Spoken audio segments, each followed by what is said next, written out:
Today's chapter 3 from Sai Satcharitra. Sai taught Shraddha, Saburi, and believe in God, and also he gave so many experience to his devotees. Today we'll see what he taught in this chapter. You do your duty.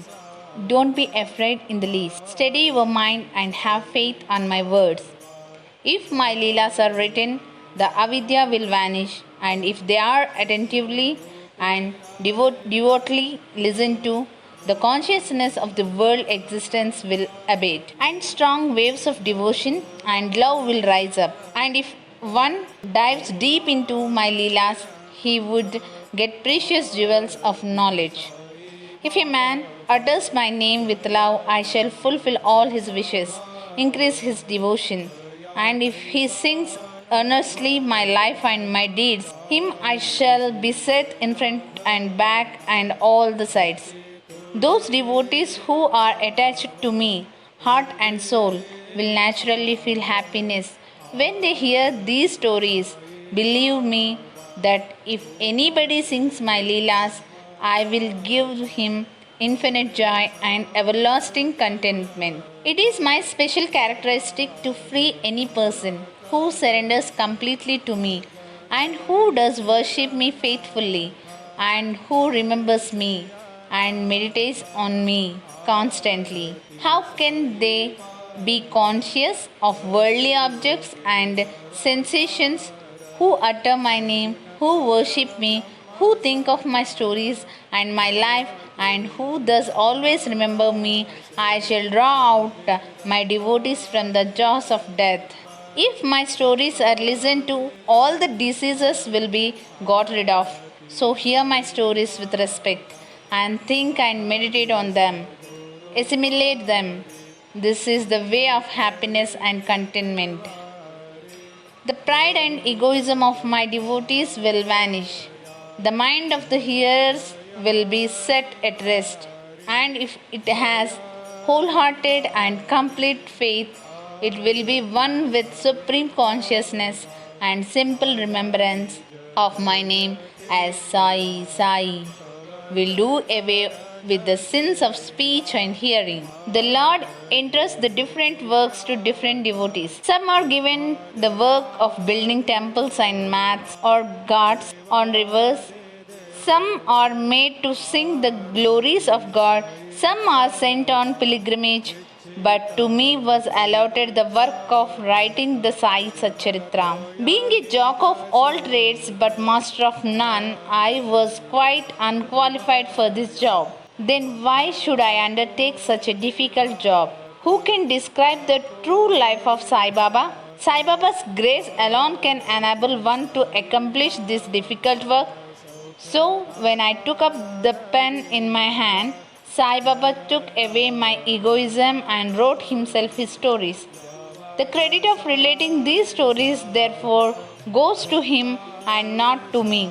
Though Brahmin by birth, I lacked the two eyes of Shruti and Smriti, and therefore was not at all capable of writing the Satcharitra. But the grace of the Lord makes a dumb man talk, enables a lame man to cross a mountain. He alone knows the knack of getting things done as he likes. Neither the flute nor the harmonium knows how the sounds are produced. This is the concern of the player. The oozing of Chandrakant jewel and the surging of the sea are not due to the jewel and the sea but to the rise of the moon. Lighthouses are constructed at various places in the sea to enable the boatman to avoid rocks and dangers and make them sail safely. Sai Baba stories serve a similar purpose in the ocean worldly existence. They surpass nectar in sweetness and make our worldly path smooth and easy to traverse. Blessed are the stories of the saints. When they enter our hearts through the ears, the body consciousness or egoism and sense of duality vanish. And when they are stored in the heart, doubts fly out of all sides. Pride of the body will fall, and wisdom will be stored in abundance. The description of Baba's pure fame and the hearing of the same with love will destroy the sins of the devotee, and therefore this is the simple sadhana for attaining salvation. The sadhana for Krita age was Shamadama, tranquility of mind and body. For Treta age, sacrifice. For Dwapara, worship. And for Kali, the present age, it is singing of the name and glory of the Lord. This last sadhana is open to all the people of the four varnas. The other sadhanas, dhyana and dharana, yoga, yagya, are very difficult to practice.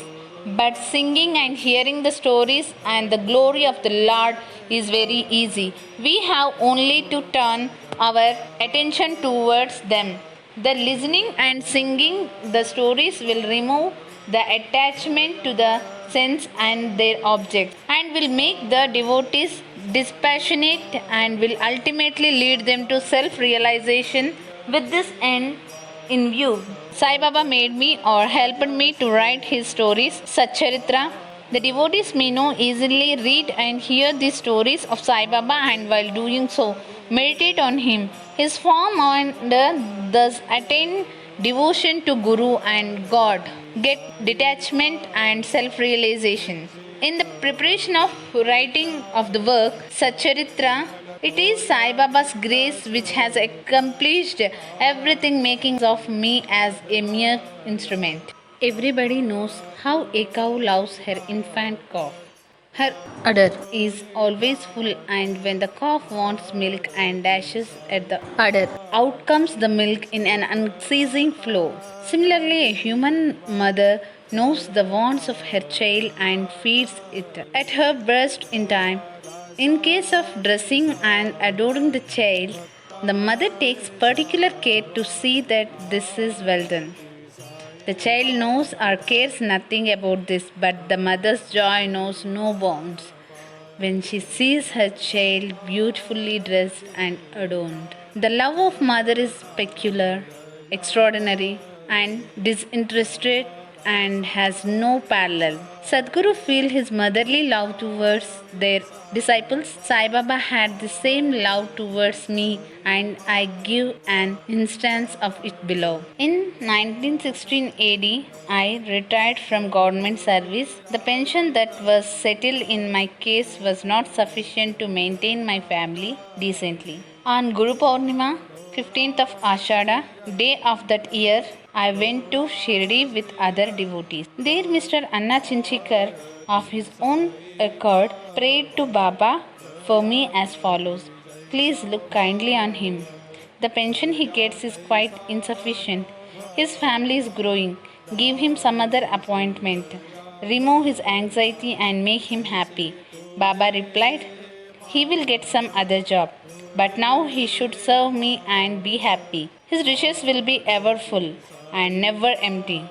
He should turn all his attention towards me and avoid the company of a atheist. The story of the Rohilla illustrates Sai Baba's all-embracing love. One Rohilla, tall and well-built, strong as bull, came to Shirdi wearing a long kafni and was enamored of Sai, who stayed there. Day and night he used to recite in a loud and harsh tone kalma and shout Allahu Akbar. The villagers could get no sleep and felt much trouble and inconvenience. They suffered in silence this nuisance for some days, and when they could stand it no longer, they approached Baba and requested him to check the Rohilla and stop the nuisance. Baba did not attend to their complaint. On the contrary, Baba took the villagers to task and asked them to mind their own business and not to the Rohilla. In fact, the Rohilla had no wife, and by his wife Baba meant Durbuddhi, that is, bad thought. As Baba liked prayers and cries to God better than anything else, he took the side of the Rohilla and asked the villagers to wait and suffer the nuisance, which would abate in due course. One day at noon, after the Aarati, devotees were returning to their lodgings when Baba gave the following beautiful advice: be wherever you like, Do whatever you choose. Remember this well. What you do is known to me. I am the inner ruler of all and seated in their hearts. I envelop all the creatures, the movable and immovable world. I am the controller, the wire puller of the show of this universe. I am the mother, origin of all beings, the harmony of three gunas, the propeller of all senses, the creator, preserver, and destroyer. Nothing will harm him. Who turns his attention towards me, and Maya will lash or worship him who forgets me. But Maya will lash or whip him who forgets me. All the insects, ants, the visible, movable, and immovable world is my body or form. Hearing these beautiful and precious words, I at once decided in my mind to serve no man henceforward, but my Guru only.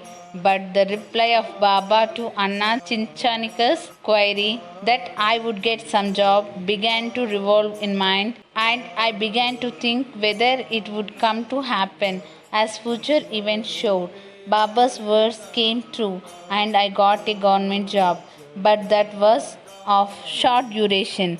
Then I became free and solely devoted myself to service of my Guru Sai Baba. Before concluding this chapter, I request the readers to leave out various hindrances with indolence, sleep, wandering of mind, attachments to senses, etc., and turn their whole and undivided attention to the stories of Sai Baba. Let their love be natural. Let them know the secret of devotion. Let them not exhaust themselves by other sadhanas.